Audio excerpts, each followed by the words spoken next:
नमस्कार श्रोता बंधु, स्वागत करुच्ची आम यूट्यूब चैनल बिरंची दास शो को। प्रतिथर परी आज आउ एक सुंदर कहानी आपण मानक पई आनी आछि। आजिर कहानीटी को रचना करिसेंती गाल्पिक अरविंद दास। हाँ श्रोता बंधु, गत 22 तारिख में जम्मू काश्मीर पहलगाम रे घटी जाइथिबा नरसंहार घटना समस्त को स्तब्ध कर देछि। धर्म पचारी मुंडरे बंधुक लगे गुली चलैबार कथा शुणिबा परे सते जेमिति समस्ते मुक पालटि जाइछन्ति। एभली दुखद घटना आमे मध्य समदुखी आ मृतकों उद्देश्य श्रद्धांजलि जणाइबा सह शोक संतप्त परिवार को गभीर समवेदना जणाउछु। तेबे कहा जाए मर्त्य स्वर्गर अनुभव पाइबाकू हेले जीवन काल मध्य थरुटिए अंतत काश्मीर जीवार आवश्यकता अछि। नवविवाहित दंपति आरंभ करी प्रत्येक इच्छा यही भूस्वर्ग बुली जावाकू, किंतु किए जानिथिला से स्वप्नर भूस्वर्ग दिने मोसाणीर सेज पालटि जीव। तेबे तारी मध्य आज कहानीर मुख्य चरित्र सुकांत पत्नी रुक्मिणी सबुबले काश्मीर बुले नबाकू जिद धरती। हेले रुक्मिणी को जीवन काल मध्य काश्मीर नेबारे सक्षम होई पारंतिनी सुकांत। आउ तारी मध्य घटी जाए अनेक किछि।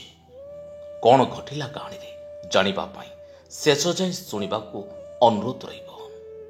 तेबे आज कहानीर शीर्षक भूस्वर्ग। गल्प भितर को जीवा पूर्व पुणी थे कही रखे जे यदि आपण मैंने एजे आम चैनल को सब्सक्राइब करना अविलंबे सब्सक्राइब करने सह बेल आइकन को दबाई दिंतु। फल आम समस्त नुआ नोटिफिकेशन आपण ही प्रथम पाइबे। तेबे आज गल्पर शीर्षक भूस्वर्ग, गाल्पिक अरविंद दास।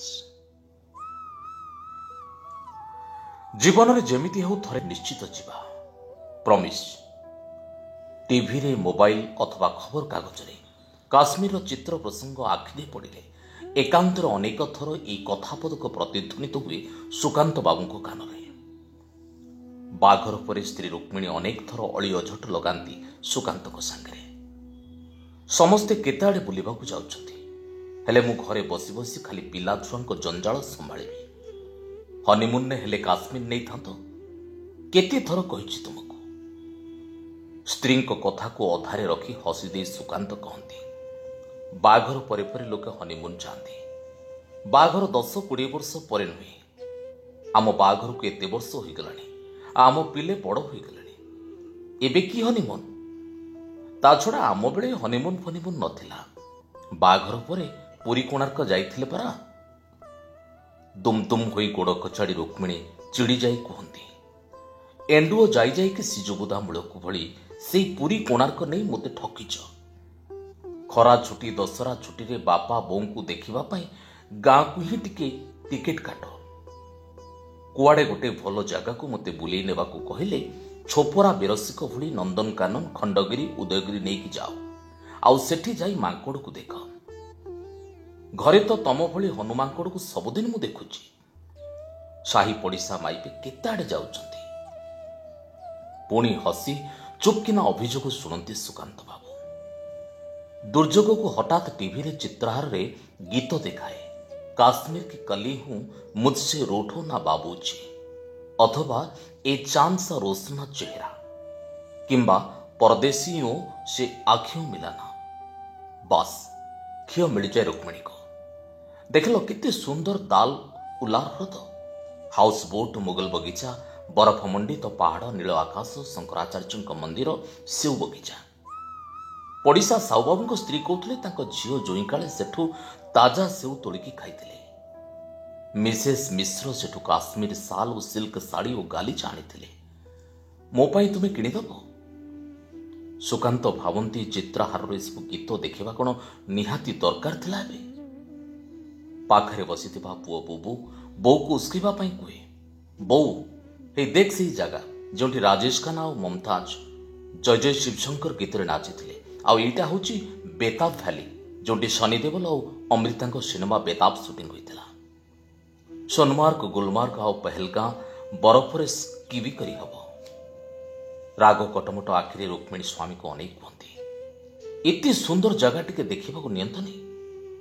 सतरे एकदम स्वर्ग। मु भी शिकारा रे काश्मीर ड्रेस पिंधि फोटो उठाती। ଠିକ୍ ଶର୍ମିଲା ଟାଗୋରଙ୍କ ଭଳି ଜୀବନରେ ଯେମିତି ହଉ ଥରେ କାଶ୍ମୀର ନିଶ୍ଚୟ ଯିବା ପ୍ରମିସ୍। ଅନେକ ଥର ଏଇ ଅନୁରୋଧ। ଦୀର୍ଘ ନିଶ୍ୱାସ ଛାଡ଼ି ସୁକାନ୍ତ କହନ୍ତି ସେଠି ବହୁତ ଆତଙ୍କବାଦୀ କାର୍ଯ୍ୟକଳାପ। ସେ ଗୀତ ବୁମ୍ରୋ ବୁମ୍ରୋ ଓ ଚପ୍ପା ଚପ୍ପା ଚରଖା ଚଲେରେ ହିରୋ ଆତଙ୍କବାଦୀ।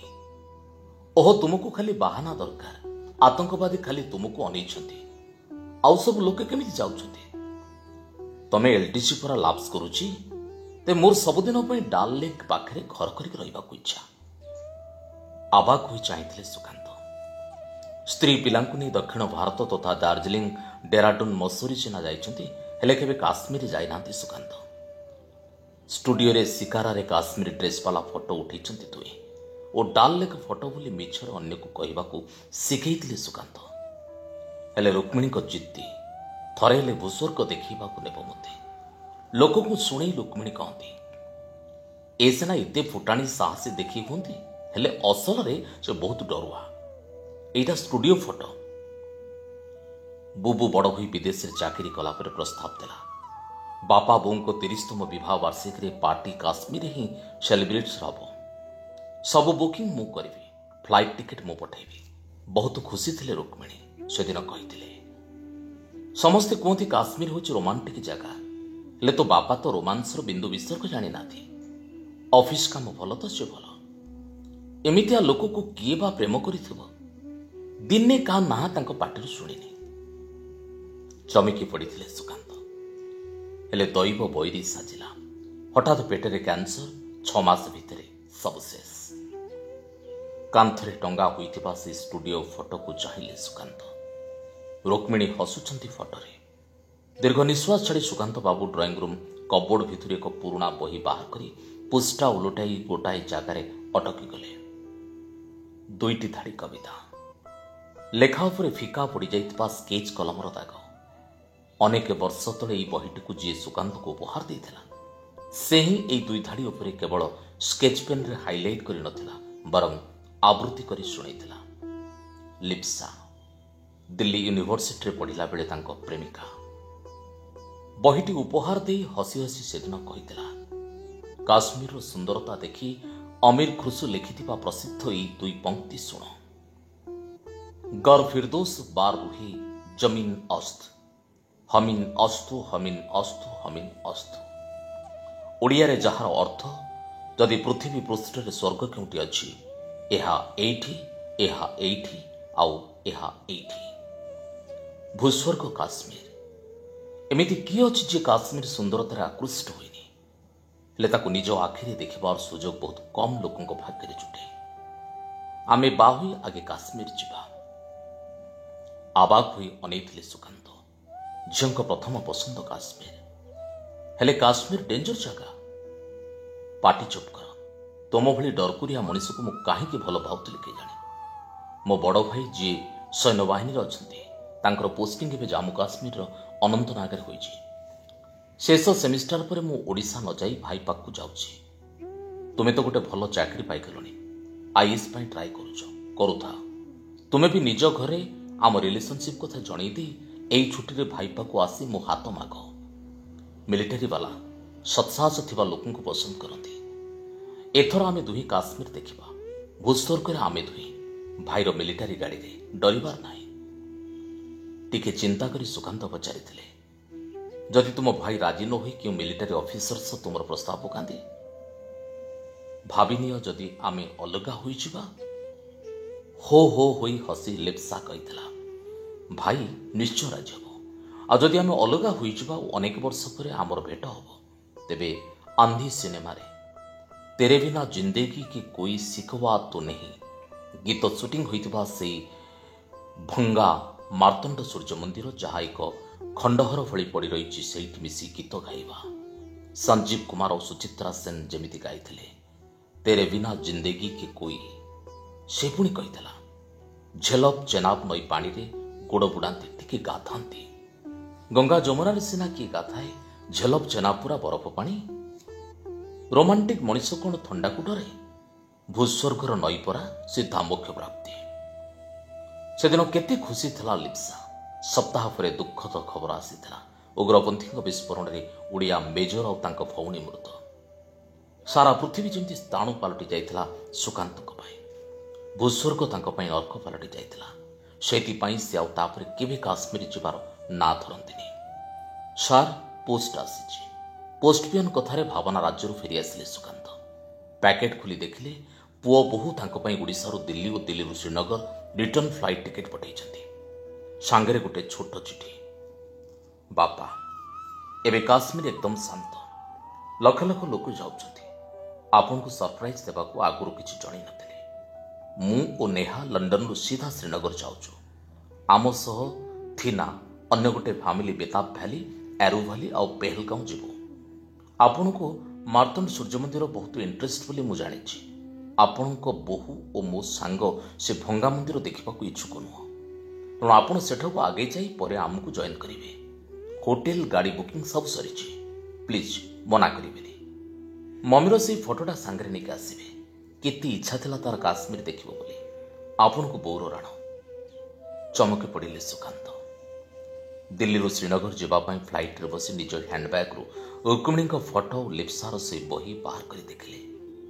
ପ୍ରଥମେ ଡାଲ ହ୍ରଦ ବୁଲି ସେଠି ହ୍ରଦ ପାଣିକୁ ରୁକ୍ମିଣୀଙ୍କ ଫଟୋକୁ ଦେଖିଲା ପରେ ଆଖିରୁ ଦୁଇ ବୁନ୍ଦା ଲୁହ ଖସି ପଡ଼ିଲା ସୁକାନ୍ତଙ୍କର। ଓଡ଼ିଶା ଫେରିବା ପୂର୍ବରୁ ଡାଲ ଲେକ୍ରେ ସେ ଫଟୋ ଫସେଇ ଦେବେ ମୋକ୍ଷ ପ୍ରାପ୍ତି ପାଇଁ। ପୁଣି ମନେ ମନେ ଭାବିଲେ, ନା, ରୁକ୍ମିଣୀ ତାଙ୍କ ଲକି ଚାର୍ମ। ସେ ମଲା ପରେ ବୁବୁ ଏଇ ଫଟୋକୁ ତାଙ୍କ ଜୁଇରେ ବରଂ ପକାଇଦେବ। ଶ୍ରୀନଗରରୁ ବାହାରିଲେ ମାର୍ତ୍ତଣ୍ଡ ମନ୍ଦିର। ମାର୍ତ୍ତଣ୍ଡ ସୂର୍ଯ୍ୟ ମନ୍ଦିରର ଭଗ୍ନାବଶେଷ ଦେଖିଲା ବେଳେ ଗାଇଡ୍ କହୁଥିଲେ, ଏଠି ଆନ୍ଧି ଓ ହାଇଦର ସିନେମା ସୁଟିଂ ହେଇଛି, ହେଲେ ଅଧିକ ଲୋକ ଏଠକୁ ଆସନ୍ତିନି। ଆପଣ କାହିଁକି ବାଛିଲେ?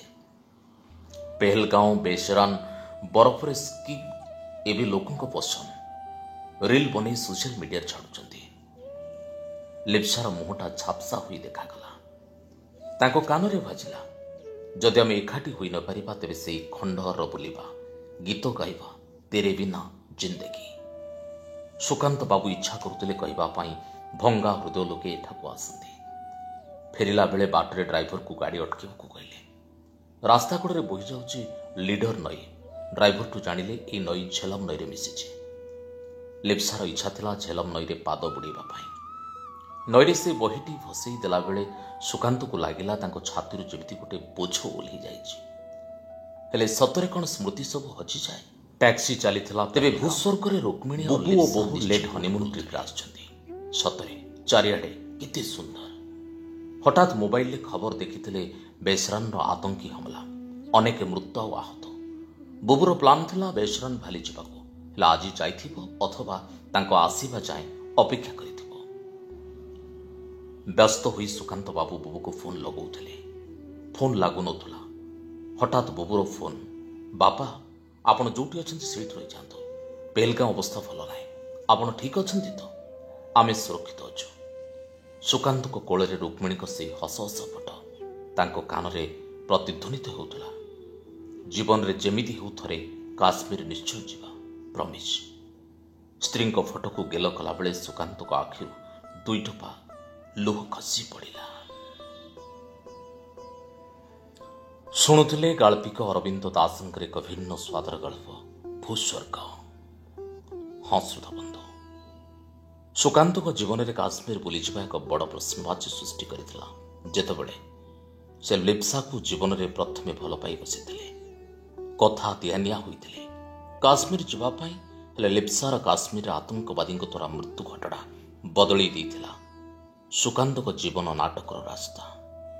ଆଉ ତାପରେ ଯେତେ ବାଧ୍ୟ କଲେ ବି ରୁକ୍ମିଣୀ କାଶ୍ମୀର ଯିବାକୁ ପଛଘୁଞ୍ଚା ଦିଅନ୍ତି ସୁକାନ୍ତ। ଶେଷରେ ରୁକ୍ମିଣୀ ଆରପାରିକୁ ଚାଲିଯାଆନ୍ତି। ଆଉ ପୁଅ ବୋହୂଙ୍କ ବାଧ୍ୟରେ ସୁକାନ୍ତ ସିନା କାଶ୍ମୀର ଯାଆନ୍ତି, ହେଲେ ପୁଣି ସେହି ସମାନ ଘଟଣା ଘଟିଯାଏ ପହଲଗାଁରେ, ଯାହାର ଅବତାରଣା କରିବାର ଆବଶ୍ୟକତା ନାହିଁ। ହଁ ଶ୍ରୋତା ବନ୍ଧୁ, ମର୍ତ୍ତ୍ୟରେ ସ୍ୱର୍ଗର ଅନୁଭବ କରିବା ପାଇଁ ପ୍ରତ୍ୟେକ ମଣିଷ ସିନା କାଶ୍ମୀର ଯିବାକୁ ଇଚ୍ଛା କରେ, ହେଲେ ଗତ 22 ତାରିଖର ପହଲଗାଁର ଘଟଣା ସମସ୍ତଙ୍କ ମନରୁ ସେ ଧାରଣାକୁ ବଦଳେଇ ଦେଇଛି। କାଶ୍ମୀରରେ ପର୍ଯ୍ୟଟକଙ୍କର ଅବସ୍ଥା ବର୍ତ୍ତମାନ ସଙ୍ଗୀନ। ପର୍ଯ୍ୟଟନ ଶିଳ୍ପ ବହୁ ଭାବରେ ପ୍ରଭାବିତ। ହିନ୍ଦୁ ମୁସଲମାନର କଥା କହି ଆତଙ୍କବାଦୀମାନେ ଯେଉଁ ବିଷମଞ୍ଜି ବୁଣିବାକୁ ଚେଷ୍ଟା କରିଥିଲେ ସେଥିରେ ସଫଳ ହୋଇନାହାନ୍ତି ସତ, ହେଲେ ଯେଉଁ ନିରୀହ ଲୋକଙ୍କର ଜୀବନ ଚାଲି ଯାଇଛି ତାହା କିନ୍ତୁ ଆଉ ଫେରିବ ନାହିଁ। ଆମେ ନିଶ୍ଚିତ ଭାବରେ ଆଶା କରିବୁ ସମସ୍ତେ ଐକ୍ୟବଦ୍ଧ ହୋଇ ଏ ଆତଙ୍କବାଦ ବିରୁଦ୍ଧରେ ଆନ୍ଦୋଳନ କରିବାର ଆବଶ୍ୟକତା ଅଛି। ଆଶା କାହାଣୀଟି ଆଜି ଆପଣମାନଙ୍କୁ ଖୁବ୍ ଭଲ ଲାଗିଥିବ। ଆଜି ଯଦି ଭଲ ଲାଗିଥାଏ ତେବେ ଆମ ଚ୍ୟାନେଲକୁ ଲାଇକ୍, ସେୟାର, କମେଣ୍ଟ ଆଉ ସବସ୍କ୍ରାଇବ୍ କରିବାକୁ ଆଦୌ ଭୁଲିବେ ନାହିଁ। ମୁଁ ପୁଣି ଆସିବି ଆସନ୍ତା ସପ୍ତାହରେ ଆଉ ଏକ ସୁନ୍ଦର କାହାଣୀ ନେଇ। ସେ ଯାହା ରହୁଛି, ନମସ୍କାର।